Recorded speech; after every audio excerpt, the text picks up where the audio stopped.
Bharatiya Janata party या NDA गठबंधन में हम लोग शामिल हुए। शामिल होने के बाद उत्तर प्रदेश नहीं पूरे देश में ईमानदारी का अगर कोई पार्टी ने परिचय दिया, अपने वोट को गठबंधन धर्म निभाने का काम किया, तो उस पार्टी का नाम सिर्फ भारतीय समाज पार्टी है। आप लोगों ने अपने नेता के निर्देश पर चुनाव कौन लड़ रहा है कौन नहीं लड़ रहा है, इससे आपके ऊपर कोई असर नहीं। आपने अपने अपने लोकसभा में जो प्रत्याशी रहा उसको आप लोगों ने वोट दिलाने का काम किया। ये बात मैं नहीं कह रहा हूं, एक ऐसा नेता है जो अपने वोट को एनडीए प्रत्याशी को दिलाने का काम किया। आप खुद भुक्तभोगी हैं, आप लोग खुद भुक्तभोगी हैं। गठबंधन धर्म किसने निभाया किसने नहीं निभाया वो अच्छी तरह आप लोग जानते हैं, उस पर चर्चा करने की जरूरत नहीं। पे बैठ करके अखबार में या पेपर पे हम अध्ययन कर रहे हैं दोस्तों। असफलता इस बात का द्योतक है कि सफलता के लिए प्रयास पूरे मन से नहीं किया गया। इतना ध्यान में रखिए, हमारे पास फौज है, कोई दिक्कत नहीं। अभी ये पूरी की पूरी फौज नहीं है। अभी इसको राजनीति कैसे की जाती है अगर इसको मालूम होता तो आज ये दिल्ली में सरकार में होती। आज ये दिल्ली में सरकार में होते। अभी ये अनट्रेंड लोग हैं। आप उठा के देखो साथी, इस बात को मैं क्यों कह रहा हूं।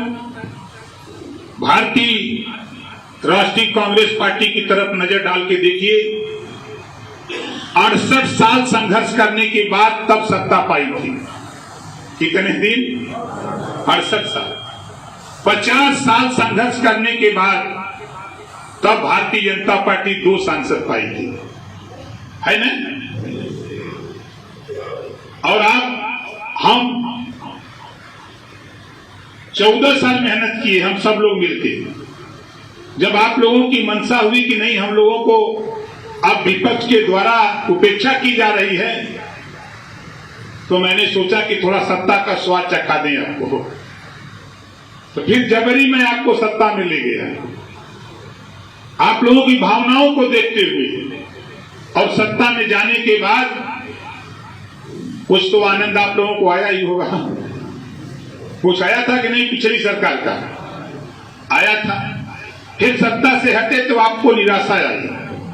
सत्ता से हटने के बाद आप बताओ, पार्टी बढ़ी कि घटी? जोर से बोलो। कितने लोगों को समझ में है कि सत्ता से बढ़ी? जरा हाथ उठाइए। बढ़ी ना? अब चुनाव हम लोग लड़े दूसरी पार्टी से।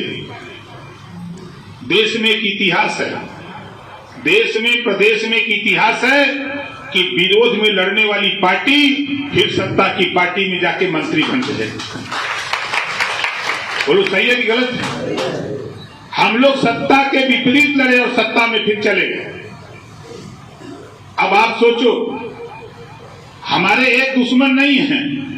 कल तक तो 1 लाख से ज्यादा गरियाते थे लोग, और वो हमारी बिरादरी के ज्यादा गरियाते थे पहले।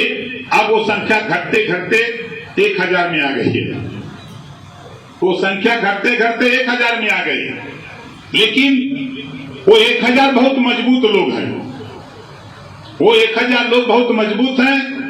और सबसे पहले जितने भी पिछड़े समाज के नेता हैं, चाहे वो किसी जाति का हो, पिछड़े और दलित समाज का, अल्पसंख्यक समाज में या सामान्य वर्ग में, किसी जाति का हो, जो राजनीति करता है वो ओम प्रकाश राजभर को खत्म करना चाहता है।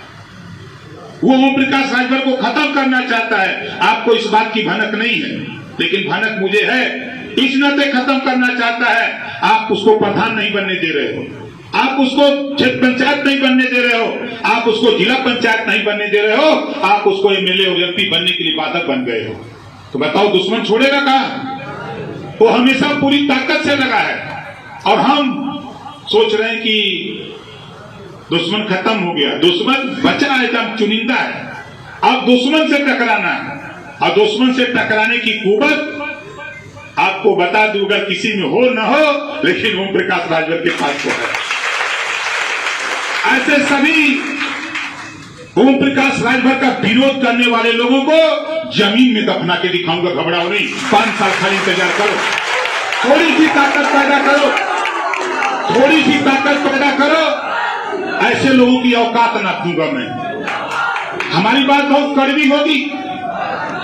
इन लोगों को घमंड है कि ओम प्रकाश राजभर बनने के लिए भगवान राम की तरह 14 साल वन में भटकना पड़ेगा। यहाँ जितने लोग हो, आप बताओ, कोई गांव, कोई पूर्वा 14 साल में ओम प्रकाश राजभर न गए हो? अब हम देने लायक बनने जा रहे हैं। अभी तो हम गांव में आपको समझा रहे थे, अब हम आपको ले आए हैं। दुश्मन के छाती पर चढ़ के हम आपको हिस्सा देने जा रहे हैं। बता देना उन लोगों को, जिन लोगों ने कल तक पूरे समाज को गाली दी जाती थी, कल तक पूरे समाज को गाली दी जाती थी, तो हम लोग नहीं बोलते थे, हम लोग बर्दाश्त करते थे और साथ देते थे। अब आज तरह तरह की बात करते हो। घबराओ नहीं, ये वो फौज है कि पूर्वांचल में जो चाहूंगा वही ये फौज करेगी। तुम्हारे औकात नहीं है। तुमने जो किया अच्छा किया, तुमने जो किया अच्छा किया। तूने तो न्योता दिया है ओम प्रकाश राजभर को, तुमने न्योता दिया है, और जब न्योता आएगा तो न्योता भी भरपूर वापस करूंगा। घबराओ नहीं, वापस करूंगा मजबूती से। याद कर लेना, क्योंकि ये जानते हो कि जब शेर जगता है ना, तो फिर किधर वार करेगा कोई पता नहीं। इतना मैं आपसे कहूंगा, सभी साथी जिम्मेदार लोगों, देखो अब राजनीति सिखाने निकला। अभी तक तो मैं आपको संगठन चिल्लाता था, अब राजनीति की तरफ ले चलता हूं। एक और एक जोड़ोगे तो 2 होगा। इसको गणित कहते हैं। क्या कहते हैं? गणित। अब बताओ, कितने लोग राजनीति करना चाहते हो? हाथ उठाओ। राजनीति करना चाहते हो? अब 1 की 11 करना है। 1 के आगे 1 लिखोगे तो क्या होगा? इसी को राजनीति कहते हैं, इसी को राजनीति कहते हैं, इसी को संगठन कहते हैं, इसी को ताकत कहते हैं। और आज से यहां आए हुए लोगों, अपने दिमाग में गांठ बांध लो कि जो तेरे समकक्ष है, नाई गोड़ पाल प्रजापति बिंद केवट मल्ला राजभर चौहान पाल प्रजापति कुम्हार नाई गोड़ दुल्हा दुनिया सारी साईं दर्जी फकीर ब्राह्मण राजपूत भूमिहार यादव पटेल मौर्य शाक्य सैनी, उनके बीच में जाने की कोशिश करो। अभी यहां बैठे हुए लोगों, तेरी दुर्गति का कारण आप खुद हो, दूसरा कोई नहीं। आपने बार बार मैं समझाता हूं, लेकिन आप भूल जाते हो। लेकिन मैं भूलने नहीं दूंगा, अब आपको भूलने भी नहीं दूंगा। आपके नमस्कार, मैं हूं मानक गुप्ता। अगर आपको हमारा ये वीडियो पसंद आया हो तो इसे लाइक और शेयर जरूर करें, और हाँ, हमें सब्सक्राइब और फॉलो करना ना भूलें, ताकि आप देश और दुनिया की कोई खबर मिस ना करें। तो जुड़े रहिए हमारे साथ और देखते रहिए News 24।